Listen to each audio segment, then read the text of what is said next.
Fusing performance, practicality, and prestige, this is one of the most envied cars in the automotive industry, the BMW 328i. Much to the competition's dismay, it's all new, and in case they're wondering, nope, they did not mess it up.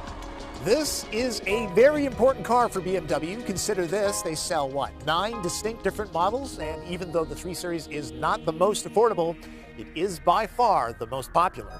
The sedan model alone snags 25% of BMW's US sales. It's now a skosh bigger and roomier, but with loads of high-strength steel, it's actually lighter by nearly 90 pounds.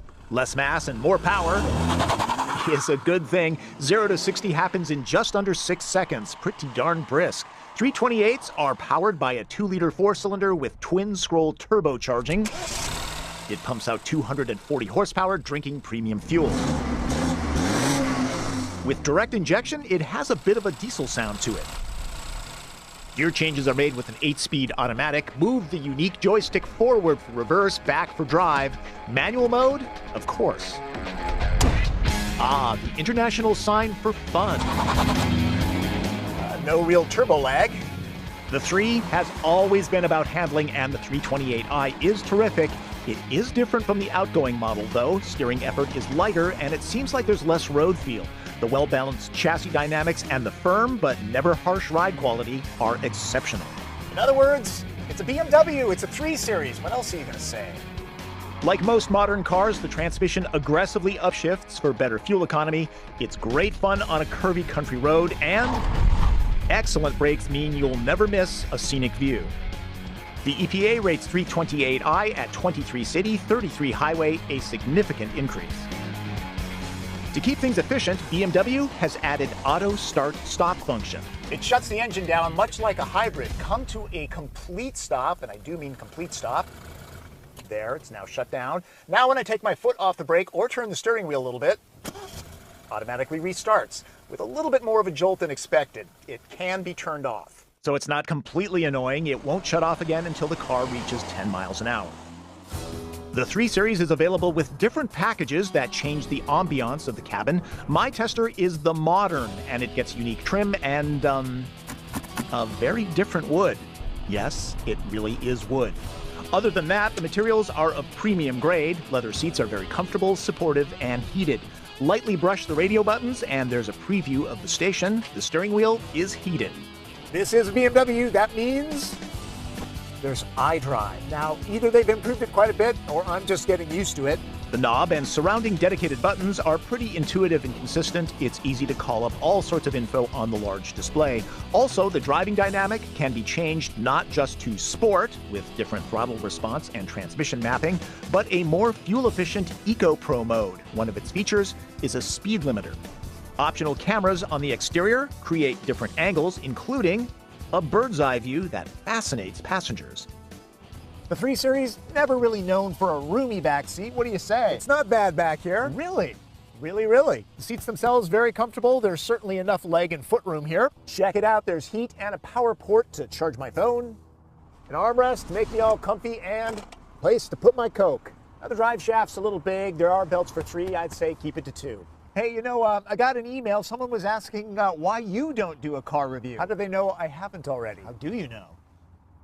Gripes? Well, the 3 Series needs 2 pushes to turn it off. The starting price of $35,800 isn't bad, but it quickly rises past 40-something, equipped the way people expect a car these days. Nearly fully loaded, my tester is 50 grand. No ventilated seats, thigh extension, paddle shifters, or panoramic glass at this price. Just like the 3 Series, my trunk measurement metric is new and improved, and I'm pretty sure I'm the only one that cares.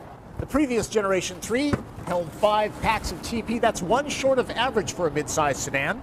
There are some nice touches in here. I do love this strap, very handy. No spare, BMW likes run-flat tires, which can be very expensive to replace.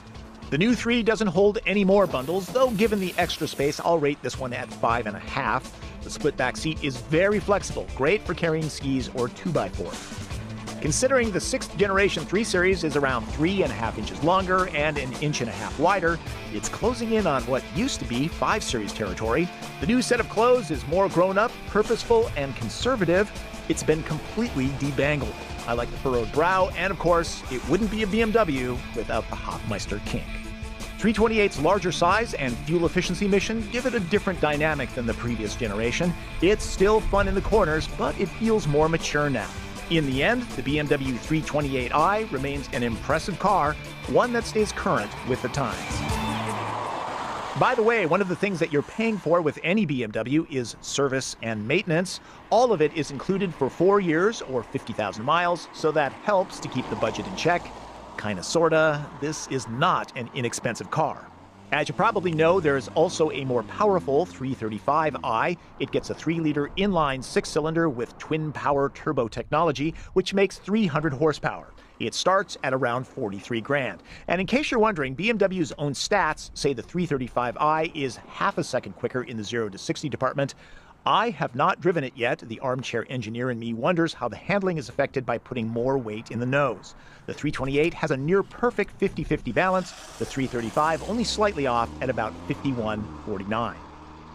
That's my opinion of the 2012 BMW 328i. Now, if you're not watching this at the website, drivencarreviews.com, I highly suggest you do that for 2 different reasons. One, there's a written review there with much more detail. And second of all, it's much easier for me to answer your questions if you have any. And plus, I make a little bit of money. Maybe I'll even get a haircut. Check it out, drivencarreviews.com. That's Driven. I'm Tom Volk.